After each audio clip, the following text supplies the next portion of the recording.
Still thinking about your question. You any closer to an answer? I feel like I've been fighting for this relationship ever since I met Felicity. I'd get her across the line and we'd just come up against something else. But that's what we've always been about. I'm not sure I'm following. Pain in the marriage. Not the same thing. Package deal. Can't separate them. At least I can't anymore. It's not like we didn't try. It just wasn't enough.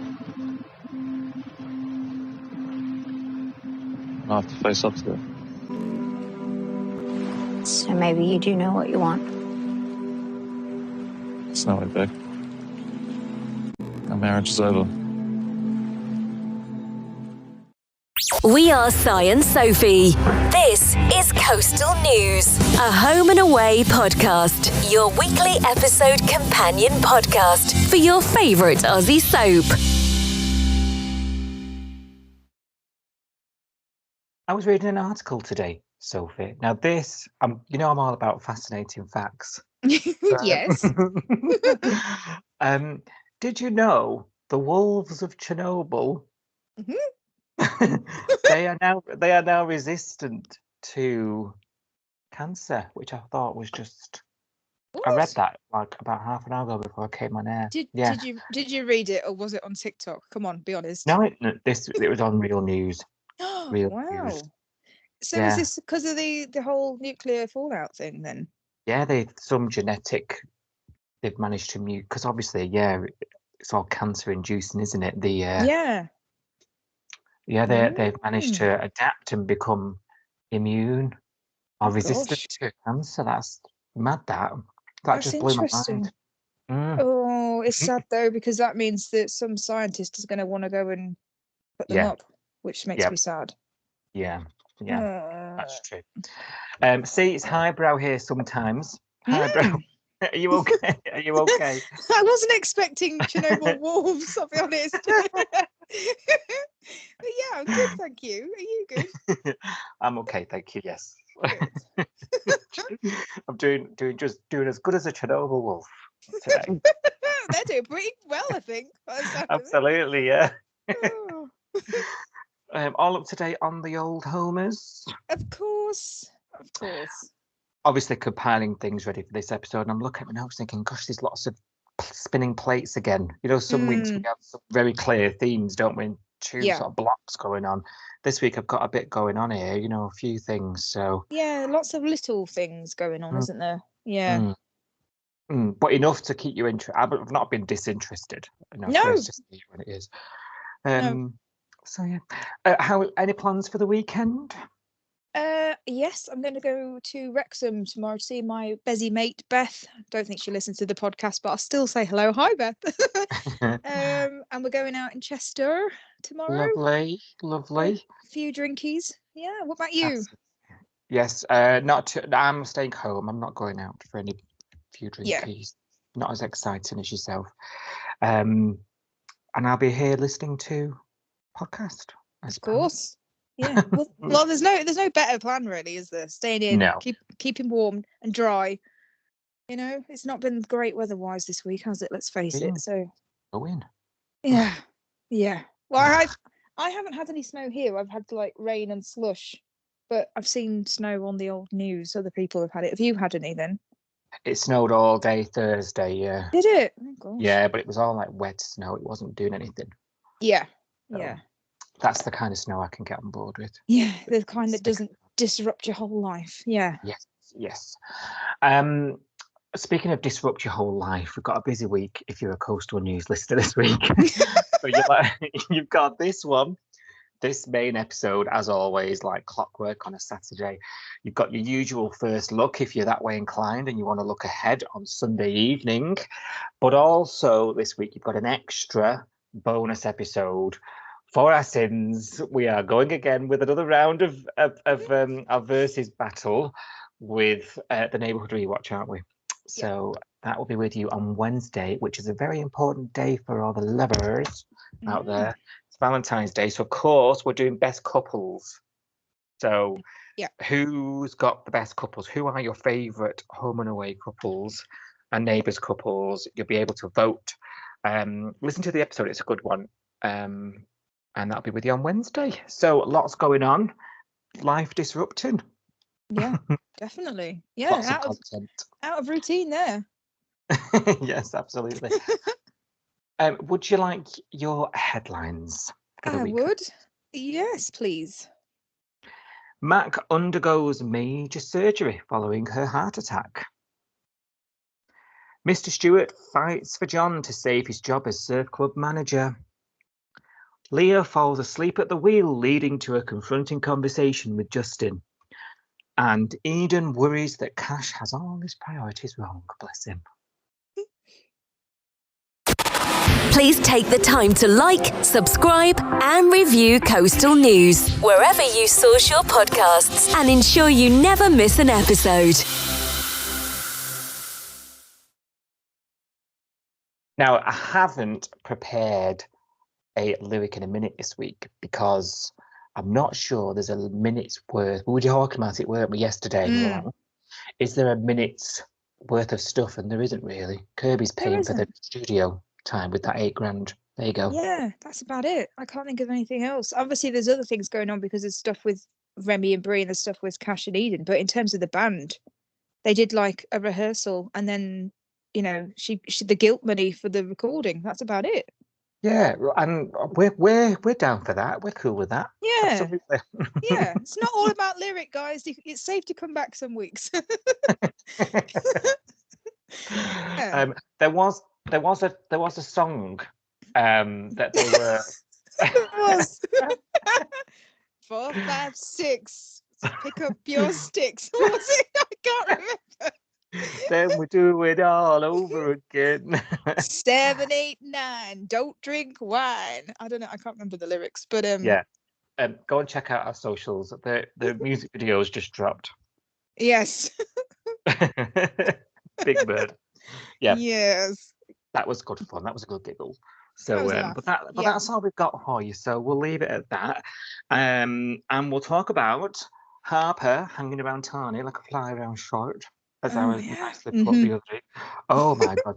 I don't mean to pry, but I will anyway. You're like, oh God, rack off. Rack off. Rack off. Well, he does tell her to actually, doesn't he? Not so many words, but just following him around the gym like a lovesick puppy. I'm really uncomfortable with this. Tell me your thoughts. He basically says to her, you're a valued member of the gym, keep it that way. But I'm like, her and Dana had them sort of scenes, didn't they, where they were looking on at him a few weeks back, doing classes, going, ogling him. And now she's like signing up to all his classes. She's suddenly a gym freak. Like, she loves the gym. She's talking about it to anyone that she sees. And she's getting all up in his biz, isn't she? Yeah. Do you know, I'm a social worker. Speak to me. And I'm thinking, now do with you. When I was watching, do you know, I was out at crying like I was supposed to. I've realised I've not even told you because I normally tell you everything. You know that trend on TikTok? Someone says like, I'm a whatever. Oh yeah, that's what this is about. I'm a social worker. Of course I'm going to take my kids off you. I'm a social worker. I'm a social worker. Of course I'm overworked and overpaid. I thought we were going to have one of those TikTok trends. Because you know, it's like, I'm a social worker, tell me everything. I'm like, no. What are you feeling about this? Yeah, pretty much the same as you, really. I mean, it was actually Dana that was ogling Tane the other week when they were watching him outside taking a class or whatever, because she was the one going, oh yeah, he's pretty nice, maybe I'll sign up for the gym. And Harper was like, she knew that she was stood next to his wife, so she didn't say as much.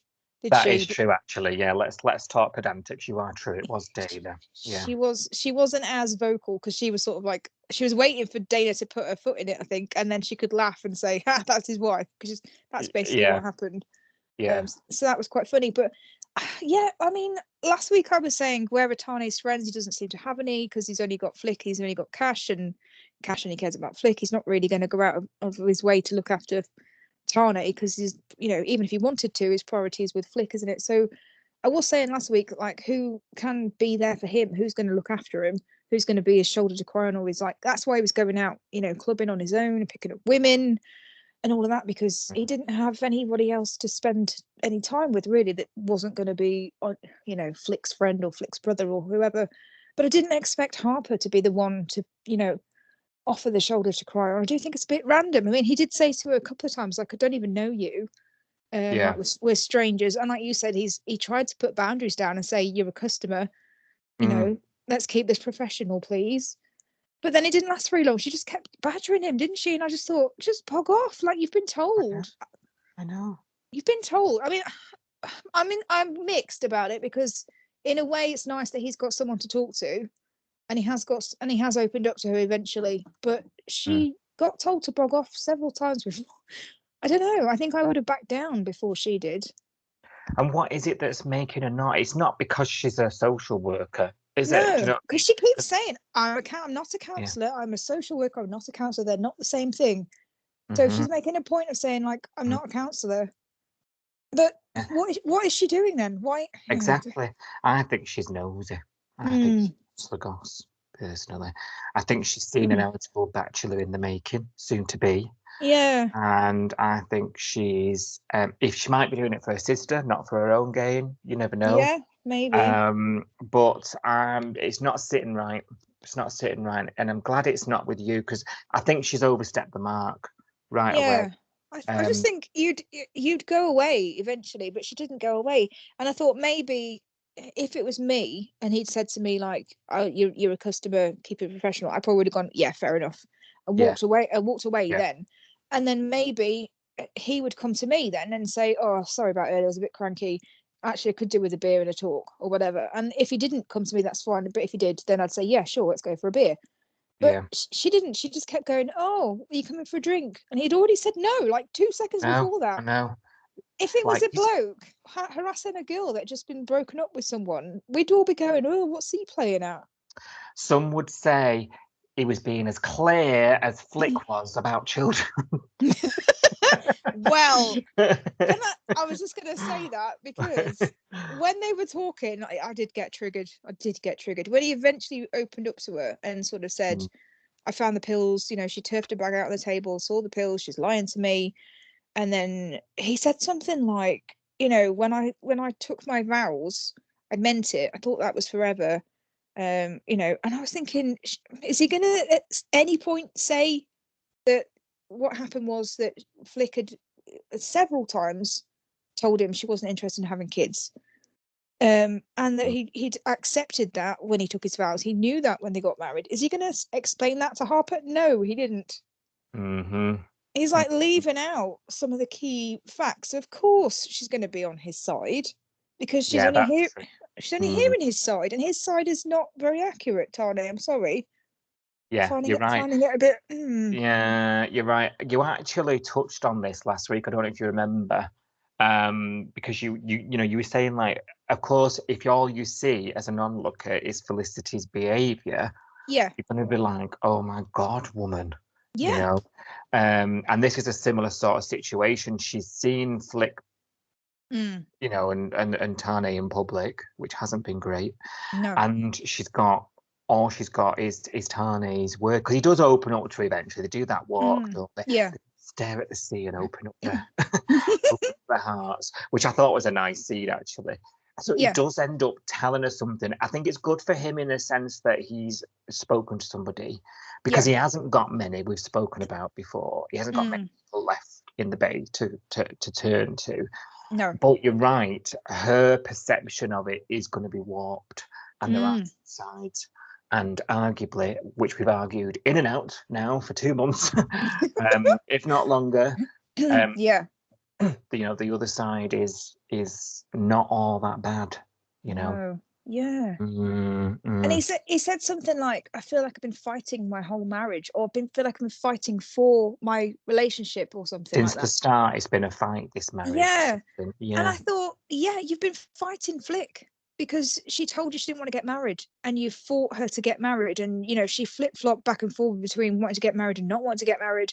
But, you know, he kept saying, like, he kept sort of doing the emotional blackmail thing, like, oh, well, I see marriage in my future. And she was like, oh shit, well, I see you in my future, so I guess we have to get married. And then Yeah. now it's been, I don't want kids. I've told you I don't want kids. Told you that when I got married. And now he wants kids, and now he's like, oh, I see kids in my future, and if there's no kids in our future, then we haven't got a future. And again, she's had to go, oh, right, okay, well, in that case, I'm going to have a kid because I'm going to lose my husband. So I just think, yeah, you have been fighting for the relationship, and there has been some genuine times when she's gone off the rails and he's had to fight to keep them together and that kind of thing. But he's been fighting her decisions and who she is, and trying to change her for the whole time that they've known each other. Yeah. Do you know, considering it's just listening to you there is making me think the compatibility was obvious from the beginning. We were going to end up in this place. But Yeah. I've not felt like that with them. I've really got invested with them. But we're reflecting now, aren't we? Yeah. I think we did talk about it. When they got engaged ages ago, when she was flip-flopping and like, oh, I don't know whether I want to get married. We did talk about it back then, about whether they were really, really super compatible. But because the wedding went ahead and because they seemed happy, I think we got on board. Yeah. Right, okay. I do remember us having a conversation where we were like, oh, is this a good idea? Is she just doing it to keep him? I'm sure we had that conversation just before the whole wedding. Right, doesn't it? Yeah. Yeah. Yeah. Oh, and of course there were all these signs, weren't they? Didn't want to get a dress. That's it. It's all coming back to me now. Yeah. Didn't want to fit the dress, did she? And then obviously they ended up in the petrol station, and you're like, oh god, everything's telling you not to do this. Yeah, it's all coming back to me. But I'm just reflecting back now, thinking, well, God, it's so obvious. Why did we fall for it? I know. Well, they did sort of suck us in, because when she did decide to go all out and just get married and enjoy it and just embrace it, it was really believable. And we were like, okay, well, she's changed her mind. Fair enough. Yeah. But the chemistry, isn't it? The actors. But it's now a pattern, isn't it? Because that was the first decision that she's been really, really, ever since they got together. I'm not a marriage girl. I'm not a kids girl, blah, blah, blah. And that's the first decision she's rolled over after some pressure from him. But now there's a pattern there. And now it's like, oh, this feels different now. Yeah, agreed. Hey, dear me. Let's see what's next in store for them. Hey. Can't wait. Yeah, you and everybody else. So no change with Mac this week. No. Yeah. Irene can't get her head around all this. Someone's so young. And Dana's telling them all about the new heartthrob doctor. Dr. Dish, leave and I follow there. Now, Harper recognised. No, Dana. Dana, sorry. Yeah. That's why I paused then when I said Harper. I said something wrong. Dana's like, I recognise him. Didn't she? She let on, but nothing was really said at that moment. Yeah. And you're like, oh, okay. And then you're like, what's going on here? It was in first look as well, wasn't it? Like, oh, she meets the next up. Is there history here? And my mind's racing here, thinking, oh, God. And eventually, when they recognise each other in the lift, now that lift has seen some action, so I was thinking, what's going to happen in this lift? There's usually a kiss or an inappropriate kiss in that lift, isn't there? Yeah, I thought, oh, it's going to come. Do you remember the Tory kiss? Oh, God. That was so awkward. Oh, maybe not. Oh, dear. It turns out they just knew each other from St. Christopher's. Yeah. And where she was the drug nurse. Yes. And she's like, but it wasn't me. And he's like, oh, I don't listen to gossip. And you're like, of course you listen to gossip in a hospital. Well, he said I didn't listen to gossip, and then he was like, "Yeah, everyone was talking about it for weeks. It's all people spoke about." I was like, "Well done, making her feel better."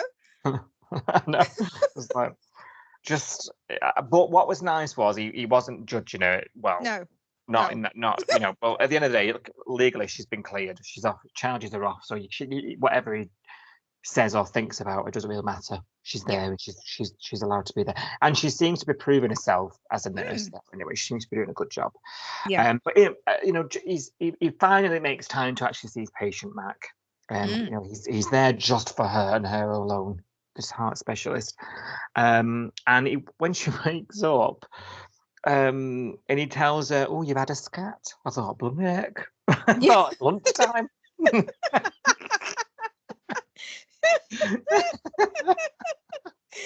Oh no! I said, "Don't tell her that." I thought he was scared. Oh, no, was it not scat? Oh my god! He's scared. He said it was spontaneous coronary artery dissection or something. Scat's funnier though. Are you going to give her another heart attack? I'm a scat man. Bum. There's an earworm for you. But it said, "Don't worry, you've scatted, but it should be okay." So, You scat the bed. you've got your whole life ahead of you to scat. Scat. Scat the bed, Mac. I'm sorry. Oh, poor Mac. Poor Mac. I can't believe me ears. Well, clearly I heard it wrong. I'm dying. I love it. Flick's worried about it though, isn't she? She's back at work. She's worried about it. She's asking Marley if there's any news, and Marley's all, she's holding up, are you taking, and she's asking Marley how Mac is, but actually she wants to swiftly talk about Tane and get the news on Tane, who lives with him now, doesn't she? Yeah. So the motive of the conversation quickly turns to, is he looking after himself? He's always drinking and hooking up with girls. And you're like, shoot it down, Marley, which he did. Marley's been really great with this, I think. He said at the beginning, didn't he? I'm having nothing to do with it. He's ended up dragged into it because it's literally been brought into his lounge room. And then when he's being tested like this, he sort of says, he distances himself. He doesn't put himself in the action. I think that is a really mature way of dealing with it, to be honest. I think he's really shone. Yeah, he's done well. I think it's a horrible position to be in. And I like the fact that he went and told Tane as well. He was like, she's up there. She's been asking about you, but just FYI. Because she said a really weird line, which I didn't agree with. And she said, like, I'm his wife. I have a right to know what he's doing. And I was like, no, you don't. You're separated. You have no right to know what he's doing. You're separated. So that's true. Yeah. I was like, no, you don't. You don't get. And if you did, Tane would tell you. You don't ask his friend or his flatmate or you get the information from him. And if he doesn't want to tell you, that means it's none of your business. So I got my back up about that a bit. I was like, no. Last week, Tane was really doing me. I didn't. This week she is. Yeah. Like, they're both as bad as each other at this stage. Oh, they're both wrong. Absolutely. Yeah. I do like Marley says some really good things, like he plants seeds and walks away. So, he's talking to Tyrell, don't go upstairs for a beer because, she's oh, well, I don't care. And he's like, well, she still does because she's asking after you. Making him walks off and makes him think something. They do that in soap, don't they? They say something really thought-provoking and then leave the room. Like, you never do that in real life. I'd love to do that. I'd love to say something really ominous and then just like exit the room. I know. Another one I'd love to do is just like not say bye on a phone call. They never say bye, do they? Not even a catch you later. It's just like, okay, I'll do that. Hang up. What? red button, like rude. They're going, hello. So rude. Yeah, the ominous mic drop room exit. I'd love to do that in real life. Yeah, but they work in the same building, Sophie, so they're going to bump into each other eventually, aren't they? And it doesn't take long. And she's all apologetic, I know it was unforgivable what I did, and it's impossible not to love you, and please say it's okay. And he's like, yeah, what you did was unforgivable, and he just walks off. And just like, I'm on like 3 weeks down the line now where I said Tane probably needs to swallow a bit of his pride and just sit down and talk with her. And I'm getting a bit frustrated now. And I thought I was going to get it here, even if it wasn't right away. Yeah. Even if it was like, first off, dismiss her, second off, right, let's go and have a walk on the beach or something. Like, I need it. And I think I know, are you still on the camp that you need space first before it? Yeah, I just think he's far too angry to have a conversation. I think any Moving on from that conversation, phase, is he? Yeah. yeah, I think any conversation they have, he's just going to blow up and say something probably horrible. Maybe not undeserved because they've both been awful, but I think he would regret whatever came out of his mouth, and it wouldn't help. It would just make things spiral, make her go, worse. I still think he just looks the way he's holding himself, the way he's walking around the set. You know what I mean? It makes him look like the Hulk. He just looks like he's in a really, really bad mood, and like the next person to piss him off is just going to get a smack in the face. And I just think he needs to. Taking the brunt of the minute. I know he's just too angry to have a conversation and be civil and be, I don't know. I'm just like imploring him because I'm like, he is a much more compassionate person than this. He is normally, yeah, but it's like the camel. You know what I mean? He's been through so much, and we've never ever seen him break. He's like almost died 2 or 3 times since he'd been on the show. One of them was because of Flick, actually. You know, the whole stalker thing when he got poisoned, and that was her mate, wasn't it? That was obsessed with him. Oh yeah, the gas thing. Anne, the gas attack, yeah, it was Anne, wasn't it? And she kidnapped them and tried to gas them again and all that stuff. All the roses, yeah. Yeah, I've never seen him get like angry or agitated or like he is now. You know what I mean? For days and days on end with that face walking around like his shoulders all hunched forward and he's just angry with the world. And I think this is just like the straw that broke the camel's back. And I think he needs to get past that somehow. I don't know how. Yeah.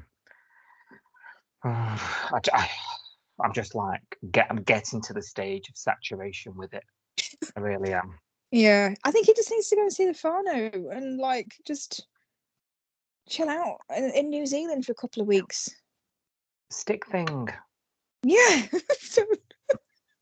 Do something. Yeah. He needs to. Yeah. Or go and see Nico, or you know what I mean, like. Yeah. Get out of the bay, and not keep going out shagging women just to try and distract himself, because he's not dealing. He's saying he needs space, but then he's not actually dealing with the problem. He's not getting out of his own head. He's not thinking, how does he feel? He's not getting himself ready for a conversation. He's just stuck in angry mode. Yeah, and not. Yeah, you're right. You're right, and it's bugging me. It's bugging me that he's not moving from angry mode. Yeah. She's ready to talk, isn't she? But again, she's the one begging for forgiveness, so of course she's going to be ready first. When he was talking to Harper, and he was saying, I've had to do a lot, I've had to forgive a lot. I can sort of see that sentiment. Yeah. But this also can't go on forever. No. Like, she needs to know if it's not happening.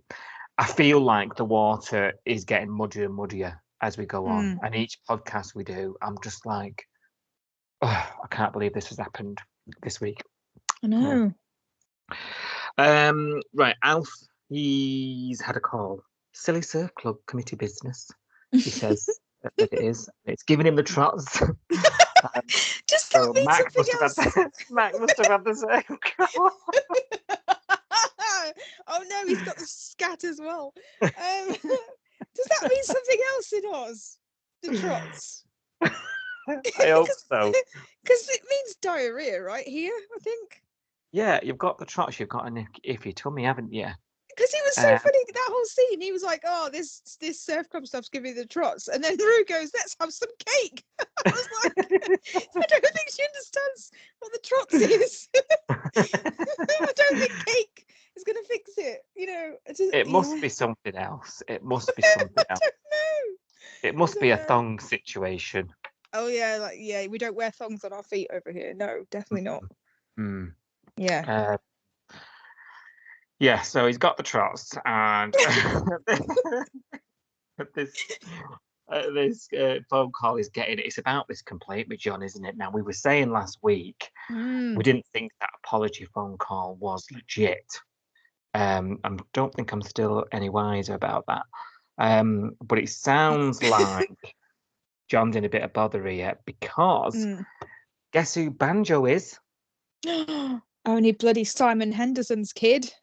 And where do you know that name from? I've forgotten.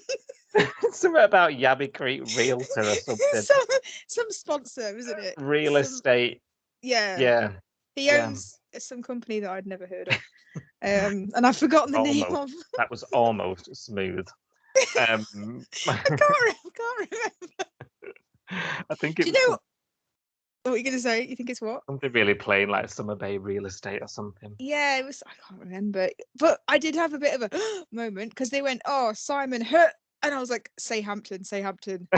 And then he just went Henderson, and I was like, so close. Oh, close enough. Close enough.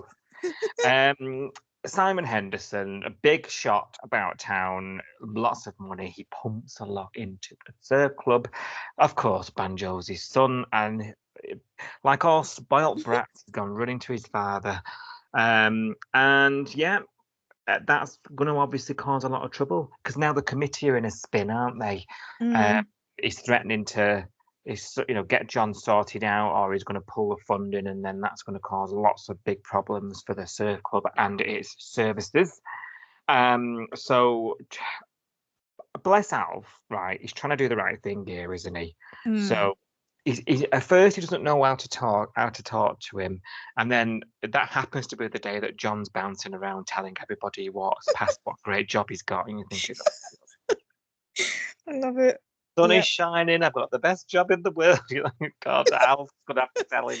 He takes him, gets him a coffee. Doesn't he? Takes him for a walk. Thank God he gets him a coffee because they're $4.70 now for John. And takes him for a walk, and he tells him, and good on Alf. He said, "Look, I've got your back. Don't worry. Just keep a low profile." And John. And I can't fault him for it. He wants to defend himself. He's like, "Look, I'll ring him up. Let me speak to him." And he's like, "You're best staying out of it. Pull your head in. This is serious," Alf tells him. But, well, of course he's serious. He's worried for his job. I don't think John disputes the seriousness, when he learns the full truth about the complaint and who's involved. Irene's like, "Don't worry, Dal, storm in a teacup." But he knows it's the biggest sponsor. He works there. He knows the deal, doesn't he? And he's trying to get in on this committee meeting all week. And he talks it through. Alf makes it talk. Irene talks him into sort of trying to charge in the meeting. Alf's losing his rag at him, saying, "You're making it worse." Oh, it was all becoming a bit melodramatic. But I can understand why John was a little upset that he couldn't go in and defend himself. Surely they'd hear him at a committee meeting, surely. Yeah, it's a bit weird that he didn't get to say his side of the story, really. It's a bit odd. I guess Mr. Stewart is there, and he knows what's happened, and I thought he was really good this week, actually, because John does his head in, let's face it. They're not the best of friends. But I think Mr. Stewart was really. I mean, Mr. Stewart likes fairness, which is why he was so upset, wasn't it? With the whole thing, because he was like, "I don't think he's being treated fairly," and he is that kind of guy. And if he doesn't think John's treated fairly, or if he doesn't think anyone's being treated fairly, no matter how he feels about that person, he will say, "I don't think that's right," and he'll. Well, I think he even says that, doesn't he? He says, "What I don't like is his unfairness, and that's why I'm standing up for it." Yeah. Yeah, and I think he'd do that with anybody. So it's just proof that that's his nature, isn't it? Even if he doesn't really like John very much, he wouldn't let him be thrown to the wolves and be treated badly. He would go, "No, that's not cool. I'm not a big fan of the guy, but that's not fair." That's what I quite like about Mr. Stewart. I liked that as well, but don't blame John for not trusting it, given the history. No, exactly. You because John, let's face it, John gets shouted at by Alf every day. He knows he's not Alf's favourite person. So, although Alf's saying all this, and we know that Alf's fair dinkum, and I believe him, but John, I can understand why John's nervous and wants to actually have his own. Anybody would want to have their own say, surely. Like if someone came to you at work and said someone's put in a complaint about you, and we're going to have a meeting about it, but you can't come, and we're going to decide, what we're going to do with you. You'd want to be in the room, wouldn't you? God, yeah, be straight to the union rep. Yeah, exactly. You would, wouldn't you? You'd be like, "No, you're not having a meeting about me. We're going to decide what I've done." Yeah. without me And- saying my side. Yeah, and they're only listening to Simon Henderson's side because he's got the fat wallet. Yeah, It's not exactly. fair. Not It's fair. not fair. And if this is how these places are run, I don't blame him for what he did next. No, I don't. And do you know what I was thinking the whole time? I was like, okay, so this guy's spending loads of money, sponsorship or whatever, but they've just had that whole massive advert for the surf club in the Coastal News with that, lifetime achievement award for Mr. Stewart. Surely they can get another sponsor from someone. That's With true. all yeah. that good PR they've just had, and they I can't find actually thought another at one sponsor. point- Yeah, I actually thought at one point Irene was going to put her hand in her pocket. Oh, That would have been Yeah. nice, wouldn't it? Oh, well, I mean, they can't be, they can't be rolling in it with Diana, can they? But she must be sitting on a pile. I don't know. Honestly, don't know with Irene. Honestly, don't know. Why is she Each still one- working? Why does she still Yeah. work? She does it for the lols, clearly. Obviously. Lol of it. Well, the committee goes ahead without John, and Alf comes out and tells him the news. Look, you are not losing your job, but you are not allowed to teach nothing, no bronze medallion, no nothing, no life-saving teaching for EVs, basically. Oh, And he takes it really hard, bless him, because he said that's the bit about the job that's the most fulfilling. yeah. That's the bit that he enjoys. The rest of it is mundane admin things around the surf club. That's the bit that really gets him out of bed in the morning. And he Mm, says, without that, I'm not. What's the point? I'm not wanted. mm, If I can't do the job, I don't want to be here. And he packs it up and he gives Alf the key.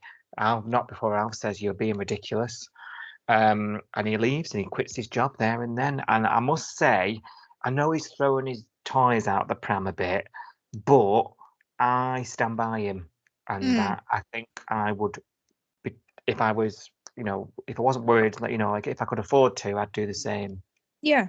I know. I think it's really unfair. Like you say, they've taken away, not even disciplined him for a few months and said, right, you can't teach for a few months. Maybe we'll send you on a course about how to, talk to people. Those kind of courses that HR sends you on when you do something naughty, and they send you on a course and they say, right, go on this course and then think about your behaviour, come back and what have you. They've not done that with him. They've just said you can't teach anyone ever again. And I just think it's so unfair based off one complaint when he's been doing this for donkey's years, never had a problem before. He's trained some really good people. I mean, look at Nico. He was absolutely useless when he started know. doing his bronze medallion, but actually he's ended up saving quite a few people's lives in the end, and was a pretty decent lifeguard, and that's down to John.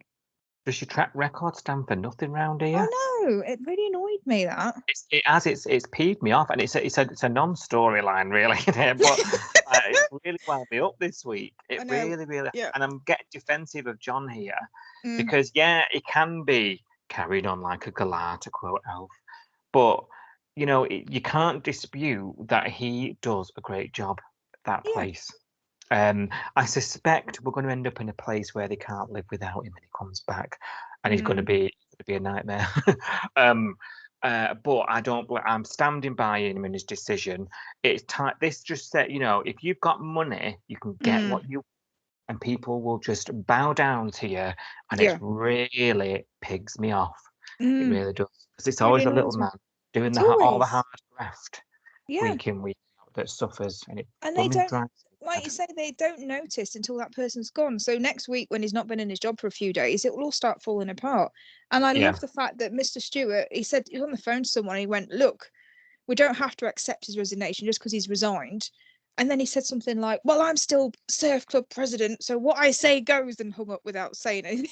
And I thought, I'm still fighting. Even though John's jacked it in, he's got his little box and he's walked off with his tail between his legs.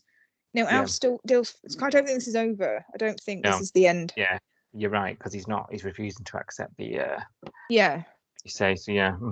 I suspect he'll be back. Yeah. Hope so. Yeah, but good for him. He might get a bit of leverage with all his cronies. Justin, somebody else who's back. He's back from anger management, and it's over. He's over it. I'm sorry. When was the last time? Okay, there was one episode this week where he mentioned anger management, community service, and the garage in one sentence. And I was like, this is the first time in absolutely ages he's mentioned any of these things, and we've Is that just had all? them all.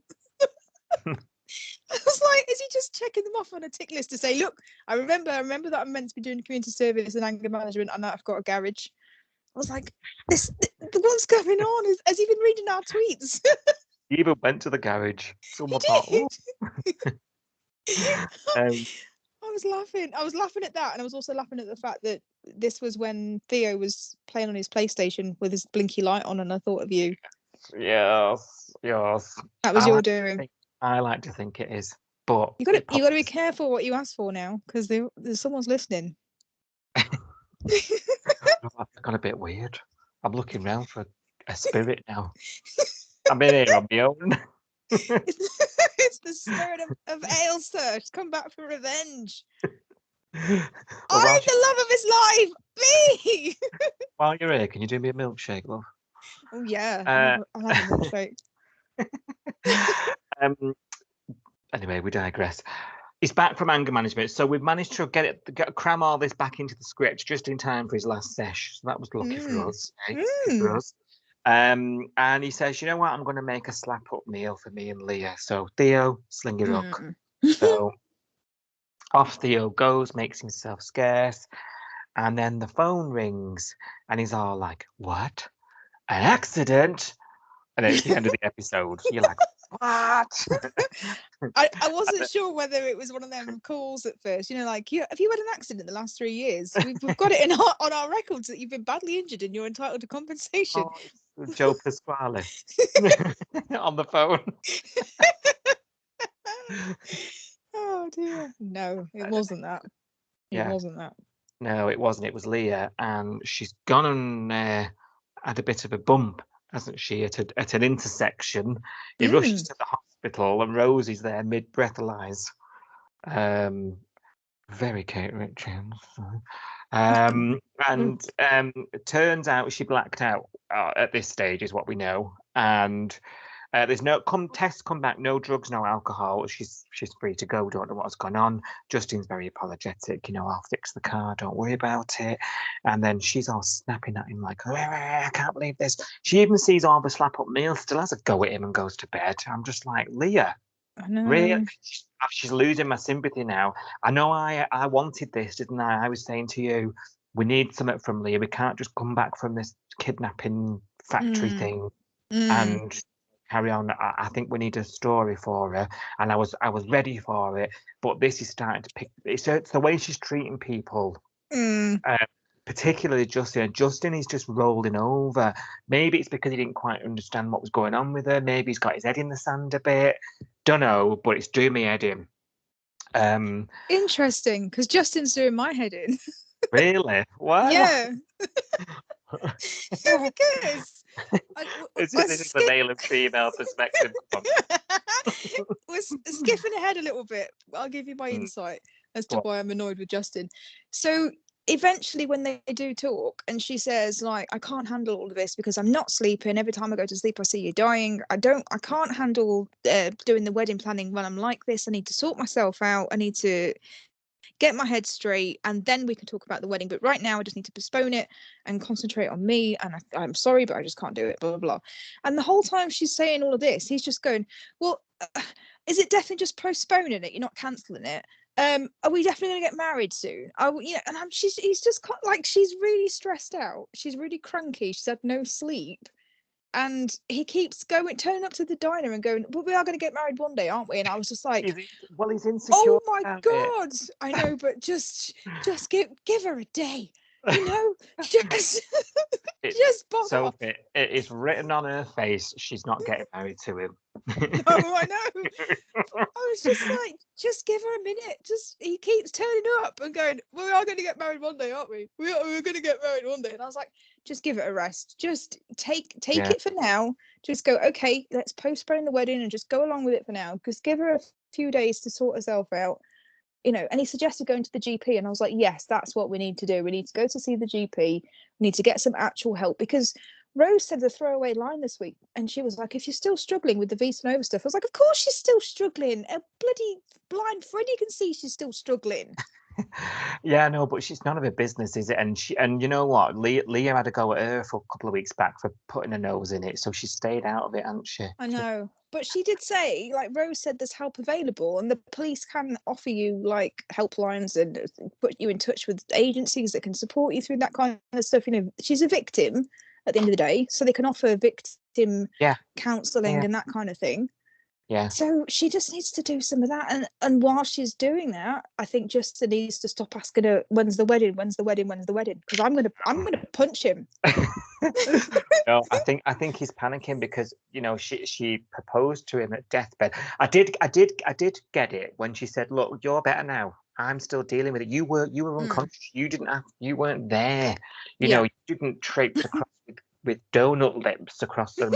Imagining things, like she had to get him out, didn't she? Do you know what I mean? So I understand this. This is fine. He most of his trauma was physical, although you could argue differently. I mean, he was still kidnapped and locked up. He's surprisingly resilient to that. But I get it. I do get it. She went through it. And that's not going away for her. She is still suffering. I get that completely. But also I'm a bit like, well, the guy's got it in the back of his mind here that you're going to pull out any second and his whole thing's going to be off. And he wants it.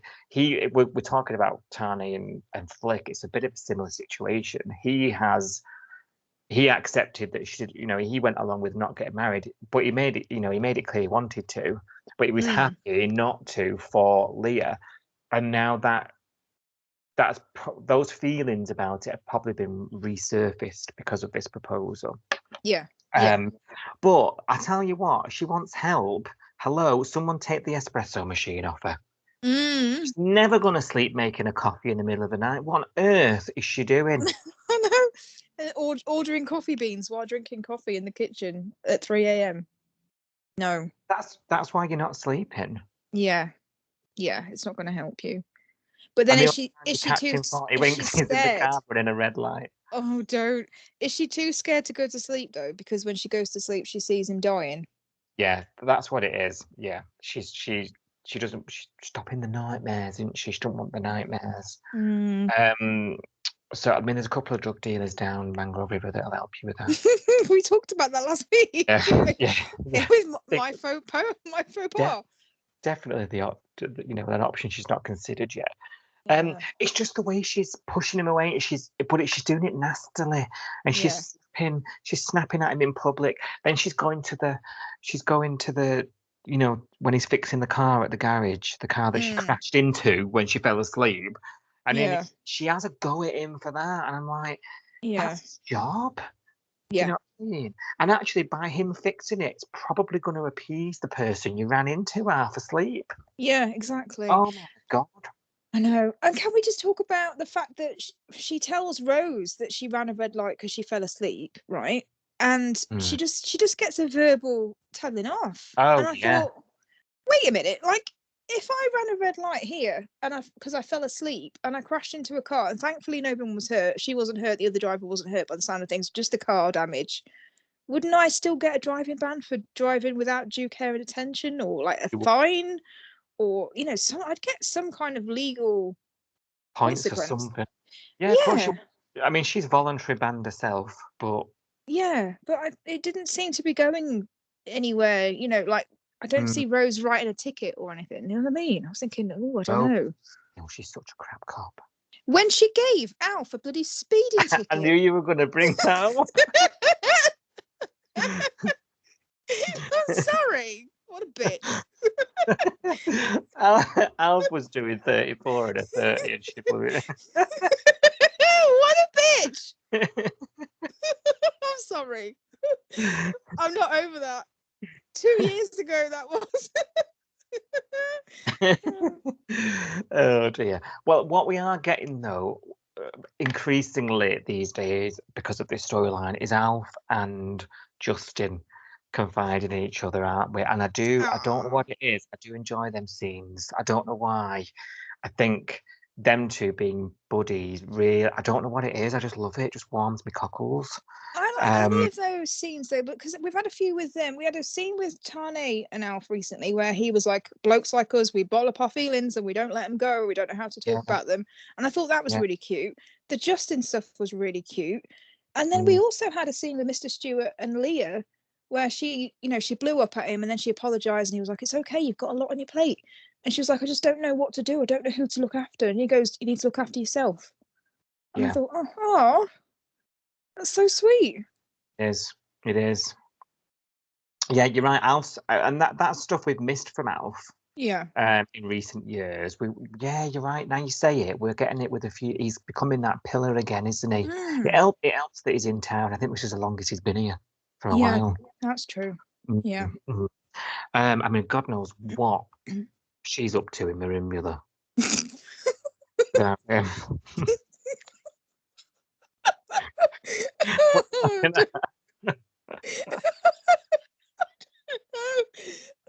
just imagine him just drunk off her face. I don't know why, but she's only wearing a skirt, and she's just painting sunflowers in the garden, and she's just off her tits, like dancing around, painting, literally with her tits out, letting all her personalities come up. I don't know why that's the first thing that came in my head. I think I need to see a counsellor. I think I've got issues. Oh my god. So, Martha, what do you like? Oh right. Well, there's a pin in the wedding, and we'll love it things with Alf. Basically. I'm off to Greece. I'll see you later. Yeah. Don't buy a hat. Don't pick him with a hat just yet. Now, Cash, he's not called or apologised to HQ for missing his suspension review. It seems like he's been hanging about with Flick and neglecting the rest of his life, doesn't it? And again, this is another sort of B story, but seem to sort of pick up later in the week. Doesn't sort of answer the phone to Eden. Eden's sort of at a loose end with the band, so she's trying to get back in touch with him. And she speaks to Rose actually, which I thought, this hope this doesn't blow up into why are you talking about me? Because I've not got time for that. Luckily it didn't. But Rose basically says, I'm worried about him. He's gonna lose his job, and this puts the willies up Eden a bit, really. Yeah. And she tries to arm wrestle some time with him, but he's just literally glued to Flick, taking her hand to work and then sitting there all day while she does a shift, because heaven forbid she's an adult dealing with the consequences, despite her telling everybody in her path that she's dealing with the consequences, including a very stone-faced Xander, who in my opinion, in his right mind, is basically telling her to fuck off as much as you can tell your boss to fuck. Do you know what I mean? Yeah. And he's staying there all day, and it's starting to frustrate Eden and pod host Sai. I don't know that. Yeah, absolutely. He's just burying his head in the sand. I was just sitting there thinking the whole time, I was like, why is he doing this? Yes, it's Flick and Cash, and yes, they've got this like weird relationship where she messes up and he cleans up, and it's just how they are. But he never does it to the point where he sabotages himself. And yet that's what he's doing this week, and it's so annoying. And I just thought, I think he's probably decided in his head that he's not getting his job back, but he doesn't want to face that. So he's using Flick as an excuse to say, "Oh, I can't think about that because I've got my sister." Yeah, it just feels like he's burying it. I'm like, come on. The job, hasn't he? Yeah, I think he's given up on it. I think he thinks, well, that's it. I didn't go to my review hearing. They don't care that I saved someone's life, and that's why I missed it. There's no chance I'm going to get my job back. But he can't deal with all of that. He can't freak out about that because he hasn't got. I don't think he's got the strength to deal with that and deal with Flick. So he's just gone. I'll just concentrate on Flick, and everything else can just go away. And I'm like, no. Yeah. Yep, I think you're right. Actually, he's burying his head, isn't he? He's being a bloke. I mean, that scene, my new favorite part of the set, Oh yeah, the sofa. Yeah. I don't know what it is about that area. I just thought that's just what we need. Mm. And she takes him over there, and he's just not interested. And this set and Flick, I'm like, she knows what she's doing. She comes running down the stairs literally 30 seconds after he's walked down there with his girlfriend and said, I'll be back in 10 minutes. And you've gone and shouted him up to say his food's going cold. I'm thinking, Yeah. you are not a child. You're not a dependent of his, even if that's the way your relationship's gone over the years. You remember they lived on their own for a while, and like it was a mess up, mop up type situation. But like she's a business owner now. She's married, albeit in flames. You know, she's upstairs telling Xander she's taking responsibility. Right? Okay. Yeah. I don't think you are. I don't think you are. She's and I think hiding behind Cash, isn't she? Yeah. Yeah. And the only person that seems to be concerned for Cash is Eden. And now I'm worried because I quite like them together. And now I'm worried that they're going to have issues because there's been a third wheel in their relationship all the way through. Flick. Yeah. You know. Yeah. And whatever happens, along she comes every now and then with some drama that gets in the way. Yeah. Is it going to be worse now? Because she's been with Tane the whole time. Well, not the whole time, but most of the time she's been with Tane, hasn't she? Now she's essentially a gooseberry, isn't she? Because she's like, you know, that scene in Salt where Eden was like, "Can you come and talk to me for a minute downstairs?" And he was like, "Yeah, sure, I'll come and talk to you."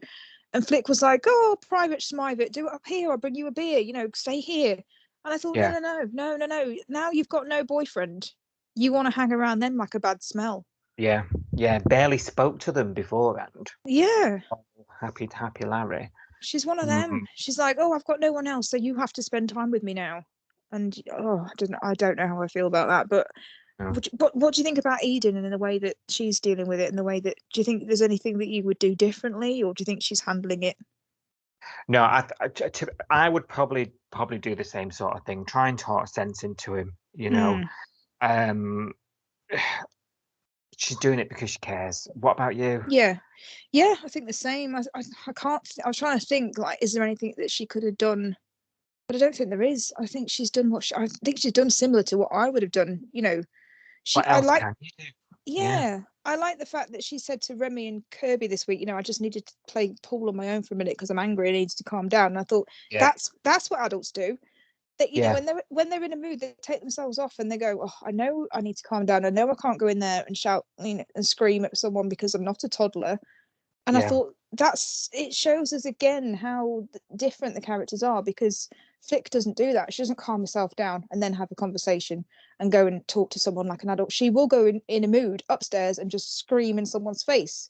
Yeah.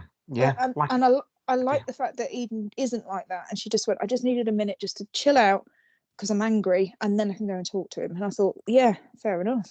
I agree, and we're not doing because we've got a bit of a soft spot for Eden, haven't we? Yeah. And it's not because of that. It's because she's reacted. I see myself in it. Like that's how I would probably handle the situation. Me too. Let me level myself before I go up there and do something I'll regret. Do you know what I mean? Or say something I'll regret. I tell you where we might see a bit of difference in that attitude with Eden is the whole Dr. Dishy. It was revealed, wasn't it, that because Remy recognised him at the hospital, which we'll come on to in a moment, when he was talking to Bree. But it was like, oh yeah, that's Levi, that's Eden's brother. So I mean, we didn't even know I didn't know he had a brother, did you? I didn't until last week when I saw a spoiler. Right, yeah. But it looked like it was news to Cash. Yes, that was confusing at first, but actually now that we know the full story, I can totally see why it would be news to Cash. So I get it. I think, Well, the full story looked on first glance looked very serious. Like, you know, staunch, you know. I can't speak to him. I can't look at him. I've got out my lip and I'm trying to get back in it because, like, the sight of him has made my gut wrench. Thinking, what on earth is the story here? And I'm trying to put the pieces of the puzzle together because I'm like, oh, she grew up in in a thingy home, didn't she? A Funeral home. funeral Yeah. home, and I'm trying to piece it all together. Oh no, when he does catch up with it, turns out that parents separated and he chose dad. What? Yeah. So what I remember from this bit was that she was 15, he was 18, I think, or at least a few years older than her. Her dad had an affair, and Yeah. the parents' marriage split up. She Yeah. stayed with mum, and so did her sisters, which we didn't know she had sisters until she mentioned them on the episode earlier either. So Yeah, she, she said, me and my sister stayed with my mum, and my brother chose my dad, and he chose the wrong side, and now he's dead to me. So I was like, so she hasn't really been in contact with her brother since she was 15 years old, and she cut him off dead, So now I kind of understand why, because people on social media were going, well, why doesn't Flick and Cash know Eden's brother, because they've known Eden for years? And I thought, no, they've only known Eden as an adult. That's why they don't know her brother, because she hasn't seen him since she was 15, if you take what she says tonight. Yeah. And because she said he's dead to me, I imagine she literally, she's one of them girls that I can imagine that would be, her truth. He's dead to me means I don't talk about him. I act like he doesn't exist. I never mentioned him. As far as I can say, I don't have a brother, and that's why she's never mentioned him to Kat. It is strange, but I can see her being that kind of person. Can you? Because I'm struggling to get on the side with that. 15's quite a mature age. And because I'm thinking of my own sort of parents splitting. I was 8. Yeah. I could probably understand, and then I'm thinking, if my brother went and lived with my dad, yeah, and never spoke, there's no way we'd have made it to what age we are now without sort of thinking that was a bit stupid. Yeah, I can see that, but I do know people that have done this in real life. Do you? Yeah. Even as adults, then they're still like, I can't speak to you. They can't. Yeah.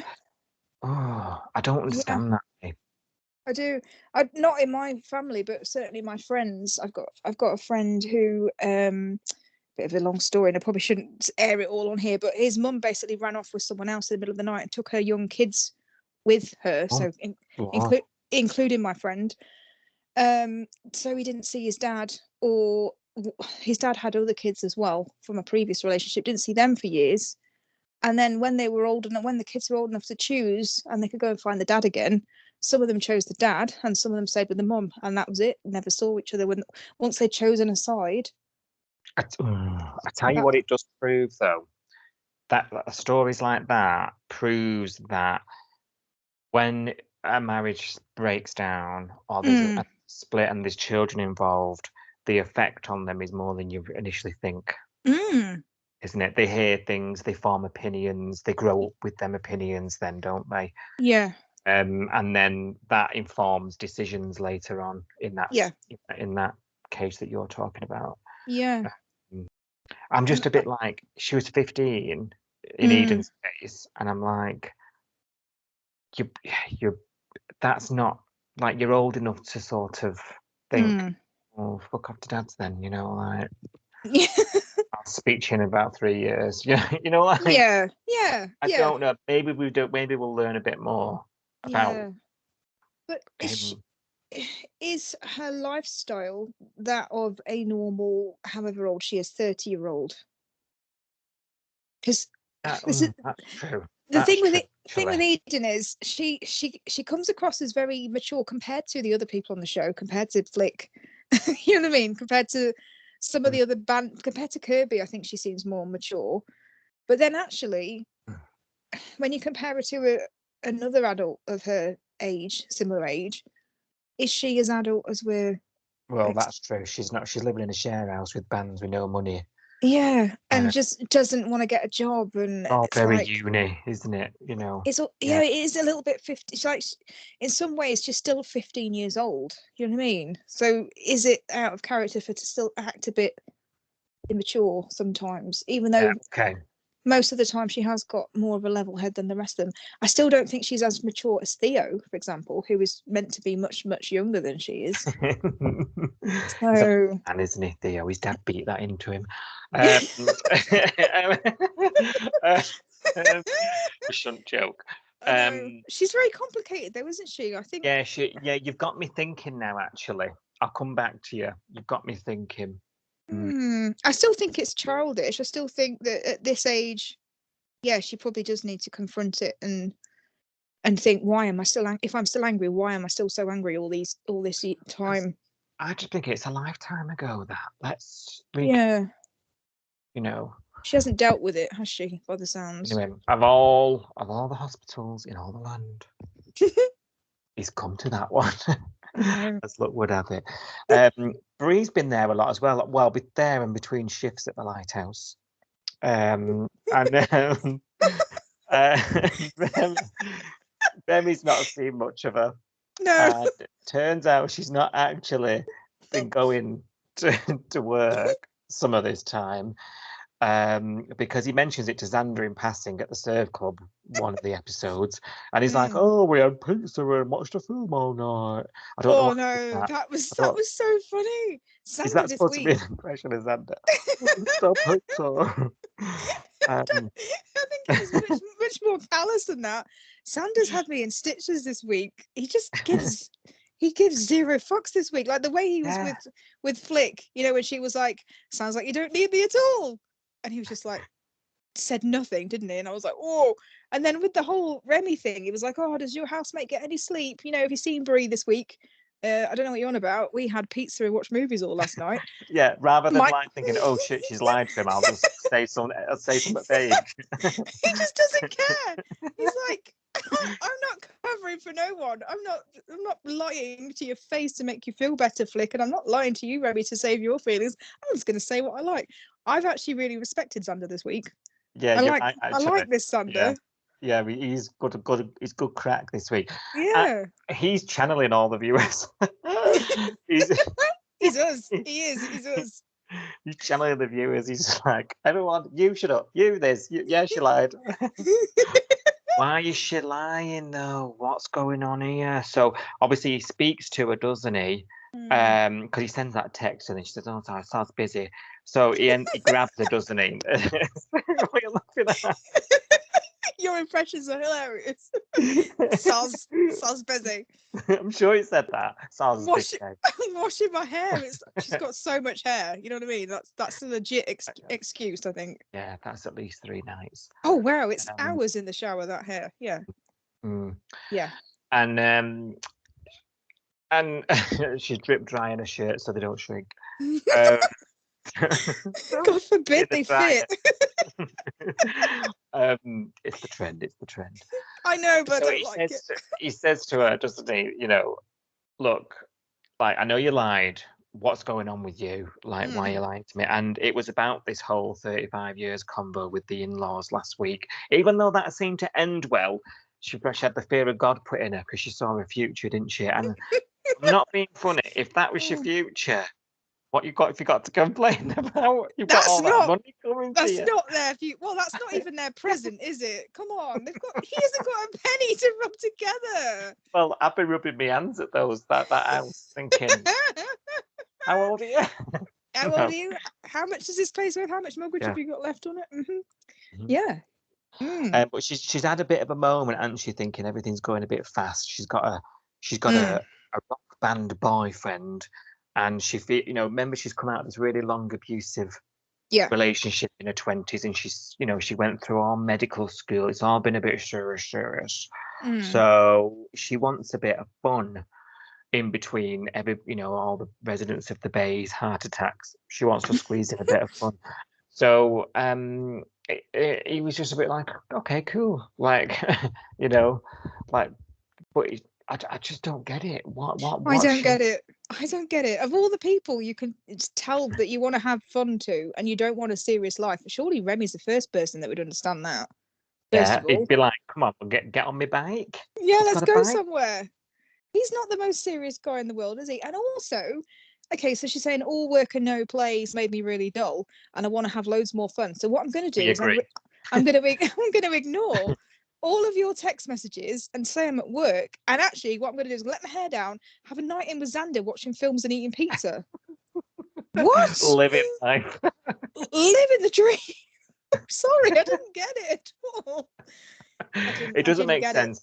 I mean, look, a couple of months ago, it was, I'm going to move in and pay the bills. Well, very, very dangerous, that. Very dangerous. Oh, how exciting. Yeah. But it's a bit mixed. It's a bit sloppy, this. Like, where's this come from? I'm hoping that it means that we've got a storyline for Brie on the horizon and that she'll get some screen time that's not about a man. Well, you know what I mean? does she need that. Yeah. Yeah, she does. She needs her own, not Brie the girlfriend, not Brie the doctor, but Brie whoever she wants to be, you know, whatever it is that she wants to go off and do. She needs that, doesn't she? Absolutely does. Yeah, and we need to see it because she sort of arrived, killed somebody, and then disappeared. Yeah, that's true. Yeah. Didn't she? She arrived, killed someone, and then went to work. And that was it. No, she wasn't seen for 6 months. Yeah, true.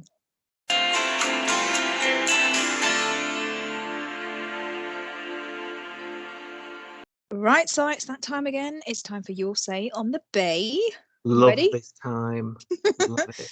We need it now, don't we? Just to get through, get a few laughs and a few other people's comments and stuff, because we've just been raging about how we feel about everything that's happened this week. So let's sort of chill and listen to what everyone else thinks for a minute. So obviously I've been digging through social medias, reading comments, looking at your reactions, the people that have watched Home and Away in the UK this week, and I've selected a few. I'm going to read them out to Si, because I don't think you've seen some of these comments this week, so some of them might be new. Before that, though, a quick reminder that we are on social media ourselves, so look out for Coastal News Podcast or Coastal News Pod on Facebook, Instagram, Threads, YouTube, Twitter, etc. We tweet along with the show while we watch it at 6:30 p.m. Monday to Friday on 5-star in the UK. So come and find us, join in the discussion, jump on that Home and Away hashtag and give us your thoughts. Yeah. What Right. she said. What she said. Okay, I'm going to give us a bit of a break, guys, because for the last 2 weeks it's been very heavy, Your Say on the Bay with Flick and Tane. So I've decided to skip them for this week and give us all a break, because I think the last couple of weeks have been a bit heavy and a bit deep, and I think we need something a bit more shallow to start with for this week. Right, okay. Yeah, I like that. Yeah. We've had a heavy week, haven't we? So yeah, we would like something shallow. So let's start with, obviously we've got a new character in the Bay, Dr. Levi Fowler. Tadishi. Yeah. Dr. Dish, that we talked about on the main podcast. So what do people think of him?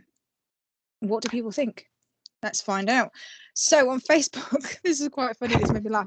On the Facebook Home and Away UK page, there was a video they put up of Dr. Levi doing his thing, you know, in the hospital, talking to Mac about how he's a great cardiologist or whatever it was. And they put, as the sort of text on the video, they put, Dr. Levi is here and he's not beating around the bush. Okay. Here we go. And then the first comment I saw was from someone called Laura. Oh no. You know where I'm going? Yeah. So Laura on Facebook said, he'll be beating around Max Bush soon.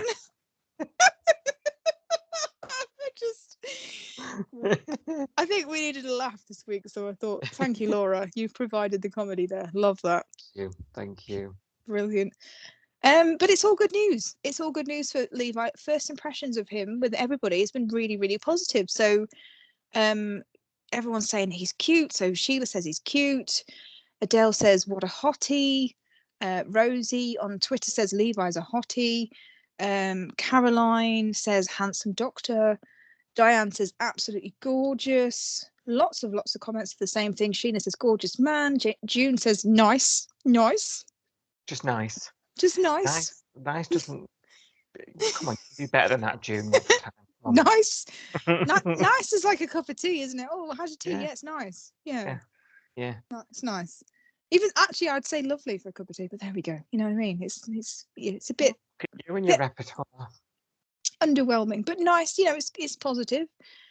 Julie on Twitter said we needed a new character, so looking forward to what happens. So yeah, I think that's the same with a lot of people. Actually. Yeah, get some fresh blood in and let's see what's going on. There's obviously beef, or as we said with Eden. Yeah. Has anybody mentioned his voice? Have I jumped the gun here? Because, Oh no, what are you thinking about his voice? well, Tell me. I would honestly let him read the phone book. Fair enough. Is it the accent or the timbre of his voice or It's it's a full package. the So full package? Oh, I haven't noticed. I'll have to go back and listen it's because like it's a deep, it commands the room. Is it? I Go haven't back noticed. to clip later. I Yeah. have to. Yeah, I haven't Mm. noticed the voice. I'll be honest. So, okay, I'll have a look. So obviously a lot because I said this was going to be the shallow bit. There's not a lot to go on with Dr. Levi yet. So a lot of these comments are about how he looks and that kind of thing because that's all we've Yeah. really got to go on so far. So talking about how he looks, Jamie said, "Do you think he looks a bit like Liam? You know, Liam that used to be with Bianca years ago before." In the way back. Yeah. Well, he's a bit fairer, isn't he? But I guess he's got the sort of 5 o'clock shadow, hasn't he? In the Yeah, there's something similar about him. I can see it. Yeah. Yeah. I think Liam's closer to a Remy type, though. Do you? What, because of the guitar?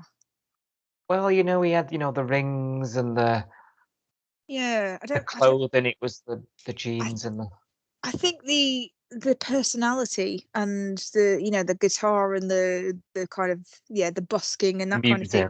Yeah, I get that. I don't think they visually look very similar. Okay. Yeah, I don't know. I wasn't a big fan of Liam. I'll be honest. Oh, controversial. No, I wasn't. Yeah, I don't. Yeah, I didn't understand what everyone saw there. No. I mean, imagine if we were talking back then. I know. We'd have stuff to say for sure. I loved Bianca though. I was very defensive. Loved Bianca. Yeah, and I loved. I know you call him Keith, but I loved Heath. I loved him.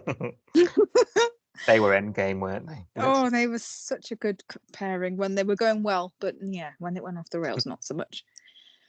But, and now, Homer's fans, I'd say, do you agree? We are a cynical bunch.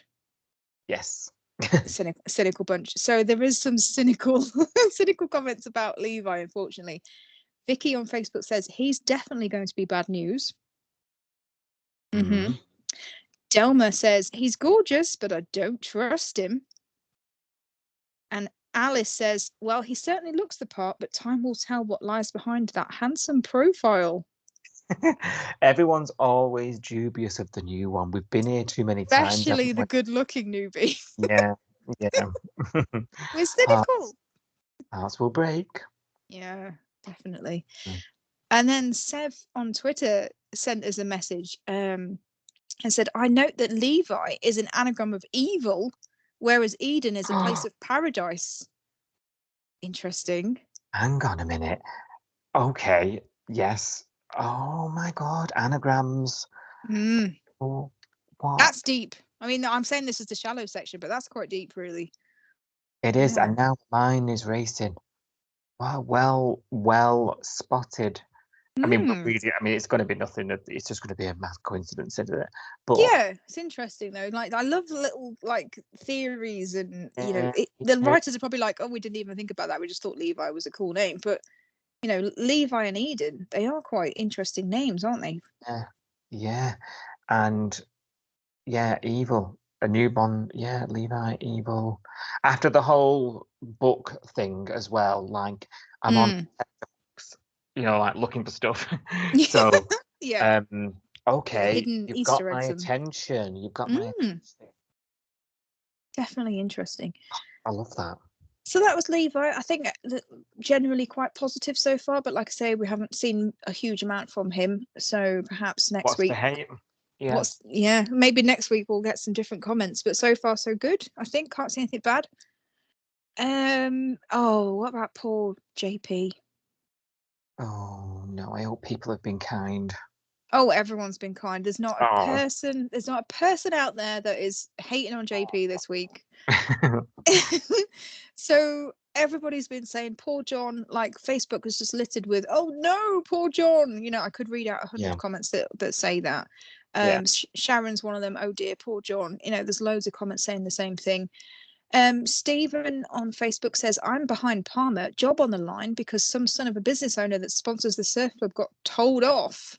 And then Francis replied to Stephen and said Banjo was even more of a delicate little flower than I thought he was. And then she calls him a spoilt little brat. Well, I said it myself. She took the words out of my mouth. I said the Yeah. exact same thing Mm-hmm. earlier on in this episode. I completely agree, Francis and Yeah. Steve. Francis gave him a right serve. Said he's gone off running to Daddy, crying about the nasty man who told him off. Spoilt little brat.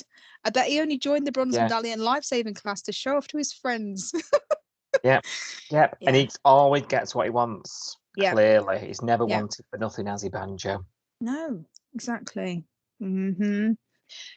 John on Facebook says, "A flaming committee mongrels." John, not the John. John, not the John. Yeah, different surnames. Flaming committee mongrels. Yeah. Yeah. You can imagine. Do you know what? You can picture what they were like, can't you? You can, yeah, absolutely. Sitting around a big table up in Saltwith.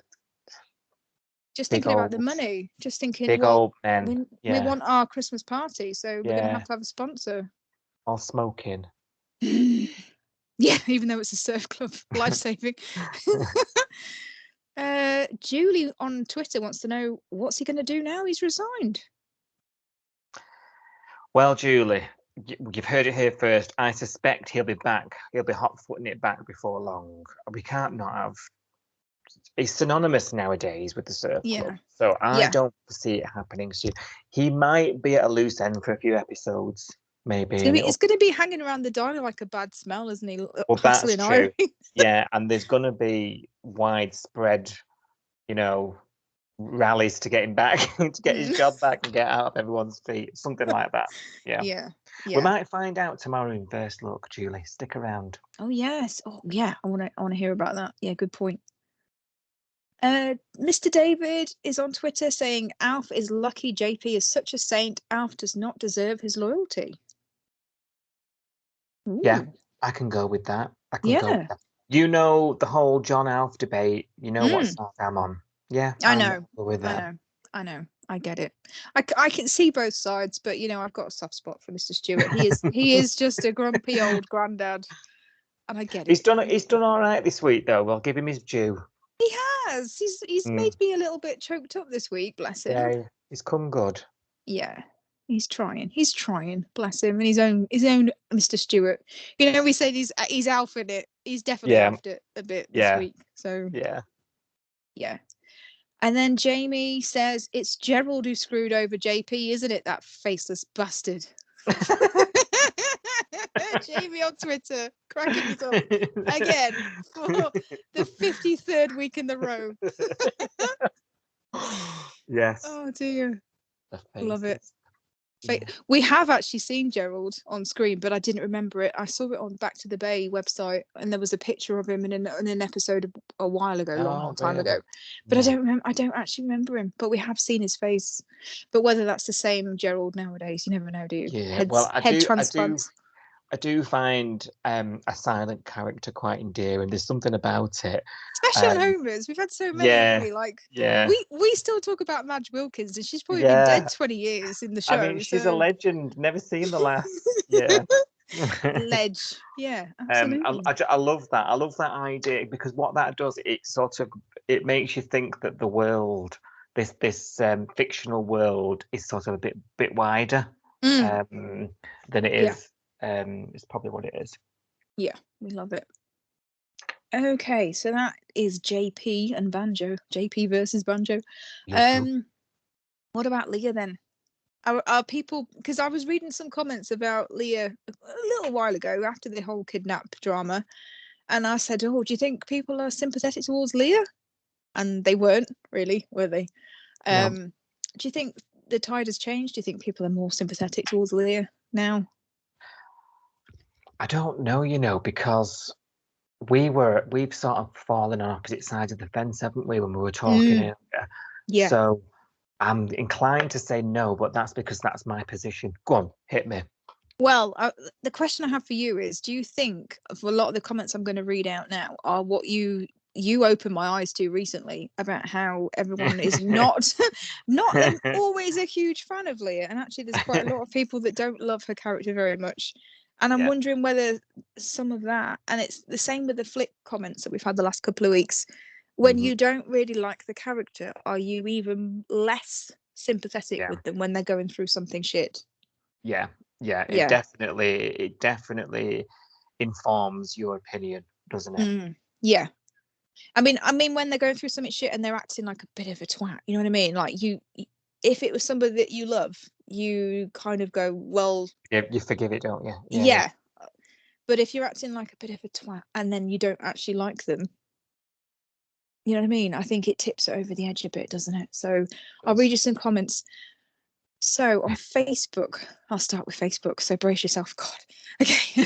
On Facebook, we've got Tina, who says, I'm getting sick of moaning and groaning Leah, always whinging about something. Yes, she went through something difficult and horrible, but so did Justin. She just needs to stop blaming him and taking it out on him. She's pushing him away, pushing everyone away, and they're only trying to help her. Can't grumble with that personally. You agree? Apart from you're sort of dismissing there, Tina, what she's gone through really. And comparing it to being the same thing as Justin, and we have to listen to her. She was conscious and had to deal with it. Yeah. He didn't. So yes. Yeah. You're probably comparing apples and oranges, but I do agree that she shouldn't be pushing him away. No. Yeah. She's taken it out on the wrong people. But you do that, I think, don't you? I think you do that when you're going through something. You tend to take it out on the people nearest to you just because. It's just so annoying when she's doing it. I know, and I think that's the problem. I think people are annoyed by her already, and now it's like a double down on the annoying. Susie says, Leah's really getting on my nerves. Yes, I understand what she went through was horrendous, but to tell Justin he was lucky as he was just lying there dying while she went through the ordeal. Yeah, there's a lot of people saying this. Mag says, Leah is getting on my nerves. She's never happy. Well, I agree. She's pushing my buttons at the minute. You know, Yeah. I can't really have nothing to come back on because like this is how I feel. Yeah, I totally get it. I can see it. And all along I'm thinking, there was a ladder there all along. Yeah, I know. They didn't look around the room very well, did they? Yeah. Anyway. Sonia says they went through that, went through all that together, sorry, and she should be with him, but instead she's shutting him out. Well, yeah, that is what she's doing. You should be feeling fortunate that you've still got him, actually. Yeah, that's a good point. Actually, I'd not thought of that. Yeah, they went through it all together, but you know, it's not brought them closer together, it's brought them further apart, hasn't it, unfortunately? Yeah. Julie says there's always lots of drama where Leah is concerned. She should get an Oscar for the best drama queen. Soap Oscar. That'll be the day. Love it. We'll settle for a Logie. Yeah, that'll do. Yeah, Logie drama queen. Christine. Oh gosh, everyone's saying the same thing. Christine says Leah gets on my nerves. She can be so nasty the way she speaks to her friends and Justin. You can, yeah. Belle says that she hates how she's messing Justin around. He deserves better. Interesting. Yeah, it is interesting. Yeah, but I don't think he'll see it that way. No. And Lorraine says she's the biggest pain in the ass on the show. And now Jean says a statement. on the show. There's the few contenders, isn't there? I'm going to say, yeah, let's just calm it a bit. But yeah, that's Lorraine's opinion. Jean says she's a pain and a total attention seeker. Yeah. I can see it. I can see why people think this. We have a comment from Pauline, the famous Pauline. I'm going to sit up. Sit up. Actually, you need to help me. You need to help me translate this because some of this I'm not sure I understand. I'll break it down. Okay. So first we've got she demanded it. She organised it. Now everything is his fault. ...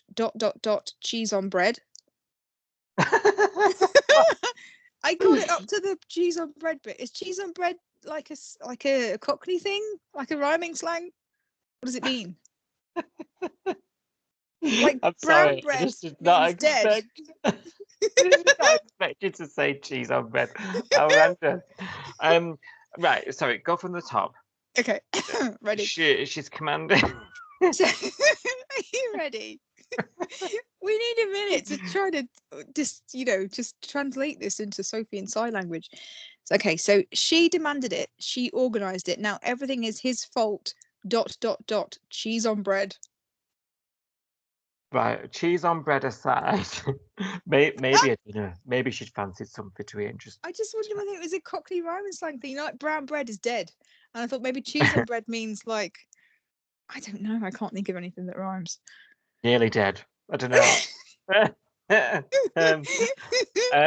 What was she commanding and organising her though? I don't get it. I don't know. This is the thing with Pauline. She's very cryptic. So Is that all she said, or is there more? No, there's more. Oh, go on. Okay, so the next line is after the cheese on bread. We've got misery. I knew you're gonna laugh at. Sorry. It's distracting. Misery is catching. It's traveling the world. Very, very cryptic. It feels like it. I feel like this is, when you go to a Chinese restaurant and you're drunk and you get the thing at the end with the fortune cookie and they get the little bit of paper and you can't understand it. I feel a bit like misery. I feel like she's bringing blooming Israel into this. Oh God! I think it's like a referring to world misery here. No, it's not that deep. It's just Home and Away. It's not. It's not that deep. Okay, misery is catching its traveling the world. Okay, so Home and Away may be causing problems in the Middle East. Is that what we're saying? I don't know. Leah has single-handedly destabilized the Middle East. She's travelled the world and the 7 seas with her misery. Oh my word! And then we've got one last line from Pauline, which I don't agree with. Pauline, I'm sorry. And she says, "Cheer up, for God's sake, you're in a soap." Now, I think the least cheery place you can live in is a soap most of the time. You don't know how lucky you are, you're in a soap. Well, it's like, I'm sorry, but soap life is hard. You get poisoned, you get stabbed, you get shot, you get kidnapped, you get killed. You're going to witness protection. Impaled by a rod. Exactly. You've got it good, Pauline, love. Yeah. I think you can be miserable in a soap because I think it warrants it sometimes. Yeah. But it's not all doom and gloom, because there were a lot of comments that were loving Justin and Leah together and saying, I hope this is not the end. I hope they do get married one day. So Sarah on Facebook says, I love Leah and Justin together. And Andrea said, don't split them up. I love Leah and Justin. There were lots of comments like that as well. Oh, so yeah. To be fair, they are a good couple. I think they do suit as a couple, to be fair. So hopefully this isn't sort of make or break for them, because that would be upsetting to watch, really.